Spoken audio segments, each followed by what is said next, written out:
Panorama group, जो सोचता है वो करता है। आपके अपने सपनों का आशियाना।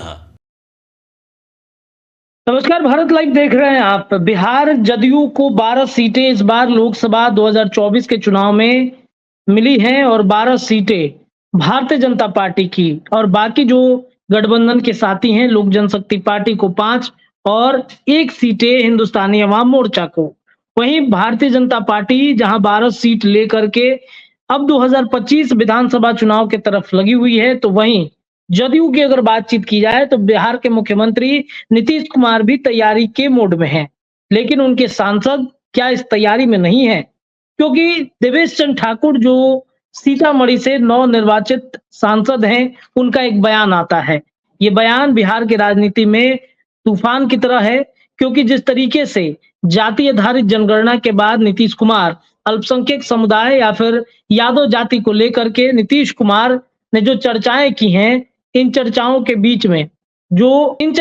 बीच में जब देवेश चंद्र ठाकुर ये बयान देते हैं कि यादव और मुसलमानों का काम जो है हम सीतामढ़ी में नहीं करेंगे, क्योंकि उन्होंने हमें वोट नहीं किया है, चाय नाश्ता करा के हम उनसे विदा ले लेंगे। अब इस बयान को क्या जो समीकरण है बिहार के राजनीति के और खास तौर पे भारतीय जनता पार्टी या फिर जदयू के अंदर 2025 चुनाव पर असर डाल सकता है कि नहीं? इन तमाम विषयों पर चर्चा करेंगे। हमारे साथ भारतीय जनता पार्टी के प्रवक्ता हैं नीरज कुमार जी। नीरज जी, बहुत-बहुत स्वागत है आपका भारत लाइव पे। धन्यवाद, धन्यवाद सर। देवेश चंद्र ठाकुर एक बयान देते हैं, आपके एनडीए गठबंधन के साथी हैं वो और सांसद भी हैं, नवनिर्वाचित सांसद हैं, उनको सीतामढ़ी की जनता ने भरोसा जताया, सांसद बनाया और इस तरीके की ये बयानबाजियां करना, कहीं ये दांव उल्टा ना पड़ जाए आप लोगों के लिए? कि पहले तो उनके पूरे बयान को समझने की जरूरत है। उन्होंने कहा है कि सार्वजनिक काम करेंगे, व्यक्तिगत काम नहीं करेंगे। तो ऐसे भी नेताओं से लोग व्यक्तिगत काम कहाँ करवाते हैं? अब सार्वजनिक काम जैसे कि उनके इलाके में सड़क बनवाने हो, पुल पुलिया बनवाने हो, पोखर तालाब हो, या चाहे और भी जो काम हो, जो कि मोदी जी की नीतियों से संबद्ध काम है, उसको तो वो कहे कि हम सार्वजनिक काम करेंगे, व्यक्तिगत काम नहीं करेंगे। लेकिन ये उनका अपना व्यक्तिगत स्टैंड है। लेकिन भाजपा इसमें विश्वास करती है कि सबका साथ सबका विकास, ये हमारा सूत्र है और इसी सूत्र को लेकर के हम चलते हैं। ठीक है, उनको नाराजगी है, ये उनका व्यक्तिगत विचार है, ये एक पार्टी का विचार नहीं। मेरे ख्याल से ये नहीं हो सकता। वो सबका काम, और उन्होंने खुद भी तो कहा ही है ना कि हम सार्वजनिक काम उन लोगों का भी करेंगे, व्यक्तिगत काम नहीं करेंगे। तो व्यक्तिगत काम तो कहाँ नेता करते हैं? व्यक्तिगत काम के लिए तो नेता होते भी नहीं है। तो उन्होंने बड़ा स्पष्ट इस बात को कहा है कि सार्वजनिक काम करेंगे, व्यक्तिगत नहीं करेंगे। फिर भी व्यक्तिगत और सार्वजनिक अगर करेंगे, मान लीजिए व्यक्तिगत भी करते हैं, तो समुदाय जाति तो यादव और मुसलमानों की ही होगी ना। वो तो जाकर के अपने लोगों में बोलेंगे कि भाई यादव जाति का वो काम नहीं करते हैं। राजनीति में या फिर किसी भी जनप्रतिनिधि से जब वो काम कराने के लिए कोई भी व्यक्ति जाता है, अगर यादव जाति के हैं, तो ये कहीं न कहीं एक मैसेज, एक संदेश अपने आस-पास के लोगों के बीच में देते हैं कि भाई हम यादव हैं, इस वजह से वो काम नहीं कर रहे हैं। ठीक है, उनकी नाराजगी है, इस पर उनकी पार्टी उनसे चर्चा करेगी, उनकी पार्टी देखेगी। लेकिन बतौर भाजपा प्रवक्ता मैं इतना कहना चाहता हूं कि हम लोग का मूल मंत्र है, मोदी जी ने जो मूल मंत्र दिया है, सबका साथ सबका विकास। हम लोग इस पर ही चलने वाले लोग हैं। सबका साथ सबका विकास के मूल मंत्र पर चलते हैं। कोई हमें वोट दिया नहीं दिया, हम सबका काम करते हैं। जो मोदी जी की नीतियां बनती हैं, कल्याणकारी नीतियां बनती हैं, तो वो सभी के लिए, सभी जाति धर्म के लोगों के लिए होती है। उसमें हिंदू, मुस्लिम, सिख, ईसाई सभी चले आते हैं। तो हम लोगों की उसमें कहीं कुछ नहीं है। और इस पर फिर उनकी पार्टी निर्णय करेगी कि उनकी पार्टी की प्रवक्ता बेहतर बताएंगे कि उनका पार्टी लाइन क्या है। देखिए, उनमें भी उन्होंने एक नाराजगी ये जताई है कि जो कोर वोट बैंक है, कुशवाहा समाज के जाति के लोगों ने वोट नहीं किया इस बार, उस पे भी वो नाराज हैं। तो क्या माना जाए कि यादव, मुसलमान, कुशवाहा जो है, माइकम एक समीकरण हमारे senior journalist Chandan Jha sir ने बनाया है। मैंने सुना है उनके बयान को। उन्होंने कुशवाहा के विषय में ऐसा कुछ नहीं कहा। उन्होंने कहा कि मैंने बूथवार विवरण निकाला है, यादव मुस्लिम का वोट हमको नहीं मिला है। तो वो वोट उनको नहीं मिला है, जिस कारण से कि उनकी व्यक्तिगत नाराजगी है। वो बिहार के अन्य क्षेत्रों की बातचीत कर रहे हैं, कह रहे हैं कि कई जगहों पे कुशवाहा समाज के लोगों ने बीजेपी को वोट नहीं किया, जदयू को वोट नहीं किया। इस पर इस संदर्भ में उन्होंने कहा है। ऐसा मेरा नहीं मानना है। हमारी पार्टी मूल्यांकन कर रही है और मुझे लगता है कि बीजेपी को सभी का वोट मिला है। ऐसा नहीं है कि वोट नहीं वोट नहीं मिलता तो हम इतनी सीटें कहाँ से देश में जीत पाते और बिहार में जीत पाते। निश्चित रूप से हमें सभी का वोट मिला है, हम किसी पर ये नहीं कर रहे, और जो वोट दिए उनका भी धन्यवाद, जो नहीं दिए उनका भी धन्यवाद। मोदी जी सबके हैं और सबका साथ सबका विकास हमारा मूल मंत्र है।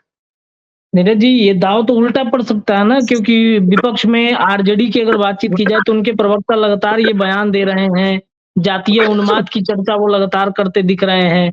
तो ऐसा ना हो कि ये एक बड़ा वोट बैंक 2025 चुनाव आते-आते खिसक जाए आप लोगों से। जातीय जातीय उन्माद फैलाने का काम बिहार में एक बार फिर से तेजस्वी यादव जी कर रहे हैं अपने पिता की तरफ।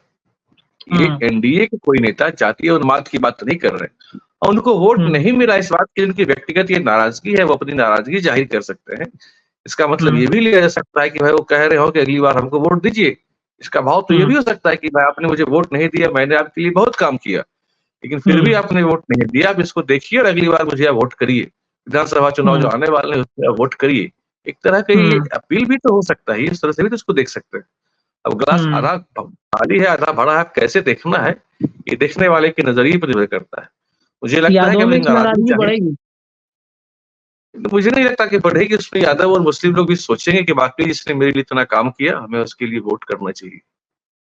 निश्चित रूप से जी, एक अपील मंत्रिमंडल में तो जगह नहीं मिला ना, किनको जगह नहीं मिला, मुसलमानों को जगह नहीं मिला मंत्रिमंडल में। हाँ, तभी दो बात है, एक तो कोई मुसलमान जीत कर आए नहीं है, और दूसरी बात है कि अभी मंत्रिमंडल पे फुल स्टॉप नहीं लगा है, मंत्रिमंडल का विस्तार अभी और होना है, इसलिए उस पर अभी से कोई कमेंट करना ये बहुत उचित नहीं है। और मोदी जी जाति धर्म देखकर मंत्री नहीं बनाते हैं, ये एजेंडा तो तेजस्वी राजद परिवार के लोग, कांग्रेस के लोग करते हैं। मोदी जी का है काम देश को विकसित भारत बनाना, उसमें जो लोग डिलीवरी दे सकते हैं, शानदार परफॉर्मेंस दे सकते हैं, जो उनको लगा उन्होंने उनको मंत्री बनाया। जी, तो बिहार में इस तरीके के बयानबाजियों से क्या एनडीए गठबंधन समीक्षा करेगी या फिर चर्चा होगी, बातचीत करेगी, भाई इस तरीके की बयानबाजी जाति को लेकर के ना किया जाए, 25 का चुनाव है। आप कम से कम हम लोग तो जाति को लेकर बयानबाजी नहीं करते, उनकी पार्टी इस पर क्या निर्णय करती है, उनकी पार्टी देखेगी कि इस तरह से क्या होता है, ये उनकी पार्टी का काम है, उनकी पार्टी के मामले में हस्तक्षेप में कैसे कर सकता हूँ। लेकिन बतौर एनडीए मैं ये कह सकता हूँ कि हमें सबका साथ सबका विकास करना है, सबका साथ हमें मिलता भी है, नहीं मिलता तो इतनी सीटें हम कहाँ से लाते, बिहार में भी और पूरे देश में भी। तो हमें सबका साथ मिला है और आगे उम्मीद है कि और सबका साथ मिलेगा। देवेश चंद्र ठाकुर जी के बयान को इस परिप्रेक्ष्य में भी ले सकते हैं कि एक तरह से नाराजगी जाहिर की, उन्होंने ये भी तो कहा है ना कि मैंने उनके लिए सब कुछ किया, सारा काम किया, तो सारा काम किया, जो अपेक्षा उनकी है, तात्कालिक नाराजगी मुझे लगता है कि है उनकी, इसको इस तरह से दूर देने की आवश्यकता नहीं है शायद। चलिए, बहुत बहुत धन्यवाद सर तमाम विषयों पर बातचीत करने के लिए। दर्शकों, हमारे साथ नीरज जी थे, बीजेपी के प्रवक्ता हैं, प्रखर प्रवक्ता हैं, और इन्होंने देवेश चंद्र ठाकुर के जो बयान थे इस पर प्रतिक्रिया अपनी दी है। फिलहाल इस खबर में इतना ही। जुड़े रहिए, चर्चाओं का बाजार भारत लाइव पर लगातार गर्म है। बहुत बहुत धन्यवाद। पनोरमा ग्रुप, जो सोचता है वो करता है। अगर ये वीडियो पसंद आई और वह बिहार के राजनीति और बिहारियत से सरोकार रखेनी तो सब्सक्राइब बटन दबा के चैनल के सब्सक्राइब कर ली। ओजे एगो घंटी बा, ओकरा बटन दबा देला से कुल सटीक और मारक खबर रुआ मुफ्त में मिल जाई। अगर रुआ पत्रकारिता के हमनी के नया प्रयोग में सहयोग कर चाहतानी तो ज्वाइन बटन दबा दी। पेटीएम नंबर नोट कर ली 9386816700। धन्यवाद।